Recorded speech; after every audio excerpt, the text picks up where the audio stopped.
په انسانیت به دې راته ویلي وو. تر تا ښکرور قسم په خدای موږ سم کړي دي چې ښکرې له اسمان سره لګېدل سم کړي م دي.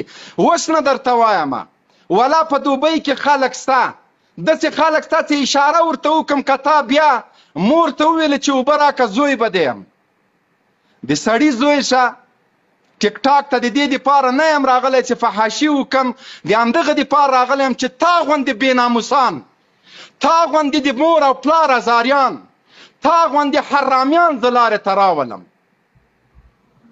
د افغانیت په نامه، د اسلامیت په نامه د مسلمانانو د افغانانو په تندي داغې زهر ښکوروې. دا څه چې ته کوې، دا کومې بېناموسۍ انلاین مردګوي چې ته کوې، دا سلمان خان نه دی کړي، پوتین نه دی کړي، دلته امریکایانو نه دی کړي. ټول افغانانو ته وایم، بالخصوص دعوتګرانو د اسلام ته وایم چې قلیل نن نه وروسته زما ټارګټ ده، یا به د سړي زوی کېږي یا به یې سړی کومه. 2 رقمه په ټیک ټاک کې چلېدلی شي. فحاشي به نه خوروې، د اسلامي نظام تبلیغات پسې به تبلیغات نه کوې. نر غوندې ته پوه شه، ټیک ټاک دې پوه شه چې هر څه کوې.